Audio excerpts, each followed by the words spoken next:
Hello everyone. इस session में मैं आपको ऑडिटिंग के फ़्लो चार्ट प्रोवाइड करने वाली हूँ। ऑडिटिंग बहुत ही छोटा सा इसका फ़्लो चार्ट है, यानी सिर्फ एक पेज में आप इसके परिभाषा को, इसके उद्देश्य को, इससे क्या लाभ है, इसका क्या सिद्धांत है, इसका वर्गीकरण, इसके प्रकार, सारी चीज़ों को सिर्फ एक पेज के फ़्लो चार्ट के ज़रिए आप पूरा स्ट्रक्चर इसका समझ जाएंगे। ऑडिटिंग अकाउंटिंग का ही एक पार्ट होता है। अकाउंटिंग का फ़्लो चार्ट इससे पहले मैंने अपलोड किया हुआ है, तो जिन लोगों ने अभी तक उस पार्ट को अभी तक ज्वाइन नहीं किया है, फटाफट से उसको भी ज्वाइन कर लीजिए। जनरल अकाउंटिंग प्रिंसिपल के जो कॉन्सेप्ट है, जो स्ट्रक्चर है, वो सारी चीज़ें आपका उससे क्लियर हो जाएगा। और इससे पहले मैंने अकाउंटिंग की बहुत सारे एमसीक्यूज़ भी कवर करा दिए हैं। जितना यूज़फुल है उससे ज़्यादा मुझे नहीं लगता कि अब कुछ टाइम भी नहीं है, और जितना यूज़फुल वाली चीज़ें हैं वो हो चुकी हैं। अब आप उसी को रिवीज़न करिए। आपकी बुद्धिमानी बस इसी में है कि अब आप जितना भी पढ़ चुके हैं, जितना भी ज्ञान अपने आप बटोर लिया है, उसको बस रिवीज़न करने में समय दीजिए। जितना ज़्यादा से ज़्यादा हो सके रिवीज़न करिए, क्योंकि जितना दिमाग में डालनी थी चीज़ें वो चला गया है। अब ओवरलोड उसको करने की ज़रूरत नहीं है। जितना लोड किए हैं आप उसी को चार्ज करते रहिए, उसी को रिवीज़न करते रहिए, उसी को पानी पिलाते रहिए, ताकि वो एकदम रिचार्ज रहे और एग्ज़ाम में वो चीज़ें सारे काम आएँ। वरना एक्स्ट्रा कुछ अगर आप अब घुसाने की कोशिश करेंगे तो ना पहले का रहेगा और ना बाद का घुस पाएगा।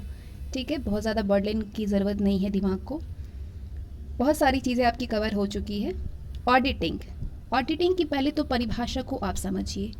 अंकेक्षण किसी भी व्यापार के हिसाब किताब की पुस्तकों की विशिष्ट आलोचनात्मक जांच है। अंकेक्षण यानी ऑडिटिंग किसी व्यापार के हिसाब किताब, लेखा जोखा, हिसाब किताब की पुस्तकों की विशिष्ट आलोचनात्मक जांच है, जो कि उन प्रपत्रों एवं प्रमाणकों की सहायता से की जाती है जिससे वे तैयार किए जाते हैं। तो ये परिभाषा हुई। इसके आवश्यक जो तत्व हैं, एलिमेंट्स हैं, वो क्या क्या हैं ऑडिटिंग के? कंपनी या संस्था का होना, अंकेक्षक का कुशल होना, प्रमाणक, पुस्तकों की शुद्धता की जांच, नियमों का पालन, समय अवधि, सत्यापन और प्रतिवेदन। जो आवश्यक तत्व हैं अंकेक्षण के वो हैं कंपनी या संस्था का होना, अंकेक्षक का कुशल होना, प्रमाणक, पुस्तकों की शुद्धता की जांच, नियमों का पालन, समय अवधि, सत्यापन और प्रतिवेदन करना। तो ये एलिमेंट्स की बात हुई। अब अंकेक्षण से क्या क्या लाभ होते हैं? अंकेक्षण के लाभ की बात करें तो संस्था को लाभ मिलता है, नियोजक को लाभ प्राप्त होती है और श्रमिकों को लाभ होता है। और अब इसका वर्गीकरण को देखिए। व्यवहारिक दृष्टि से इसका वर्गीकरण करें तो चालू अंकेक्षण, कर अंकेक्षण, लागत अंकेक्षण, प्रबंधकीय अंकेक्षण, अंतरिम अंकेक्षण, सामाजिक अंकेक्षण, पर्यावरण अंकेक्षण, रोकड़ अंकेक्षण और सेगामी अंकेक्षण इत्यादि। ये है इसका व्यवहारिक दृष्टिकोण से वर्गीकरण। कौन कौन से हैं? चालू अंकेक्षण, कर अंकेक्षण, लागत अंकेक्षण, प्रबंधकीय अंकेक्षण, अंतरिम अंकेक्षण, सामाजिक अंकेक्षण, पर्यावरण अंकेक्षण, रोकड़ अंकेक्षण और सेगामी अंकेक्षण। तो इतने सारे ऑडिटिंग होते हैं। अब इसका उद्देश्य क्या है? उद्देश्य जानने से पहले ऑडिटिंग का प्रिंसिपल को समझिए, यानी इसके सिद्धांत को समझिए।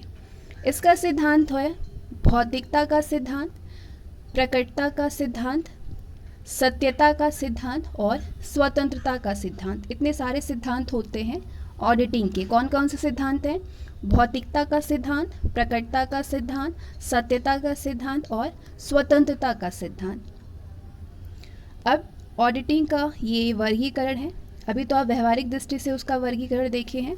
अब संगठन के अनुसार इसका जो वर्गीकरण किया गया है वो ये है: वैधानिक अंकेक्षण, नीति अंकेक्षण, सरकारी अंकेक्षण और आंतरिक अंकेक्षण। ये 4 तरह के संगठन के अनुसार ये वर्गीकरण किया गया है अंकेक्षण का। अब अंकेक्षण के उद्देश्य क्या है? तो अंकेक्षण के 2 उद्देश्य हैं। ये मुख्य उद्देश्य और एक सहायक उद्देश्य होता है। मुख्य उद्देश्य में हिसाब किताब और खातों की जांच होती है, और सहायक उद्देश्य में अशुद्धियों व छल कपट का पता लगाना होता है। मुख्य उद्देश्य में विवरण पत्रों का सत्यापन, जिससे कि पूर्णतया सत्यता और नियमानुकूलता का पता लग सके। विवरण पत्रों का मुख्य उद्देश्य है अंकेक्षण का विवरण पत्रों का सत्यापन, जिससे कि पूर्णता, सत्यता और नियमानुकूलता का पता लग सके। और इसका सहायक उद्देश्य है छल कपट को रोकना, सामाजिक उद्देश्य और अन्य उद्देश्य होते हैं। ये है ऑडिटिंग का सहायक उद्देश्य और ये है मेन ऑब्जेक्टिव्स। तो अब इसका उद्देश्य भी दोनों समझ गए, सहायक और मुख्य उद्देश्य। अब बात करते हैं अंकेक्षण कार्यक्रम के बारे में। अंकेक्षण कार्यक्रम की परिभाषा क्या है? अंकेक्षण कार्यक्रम की परिभाषा है अंकेक्षण के कार्य वितरण को एक योजना के रूप में लिखना अंकेक्षण कार्यक्रम होता है। अंकेक्षण कार्यक्रम से क्या हानि होती है? आवश्यक परिवर्तन की संभावना होती है, आवश्यक परिवर्तन की संभावना नहीं होती है।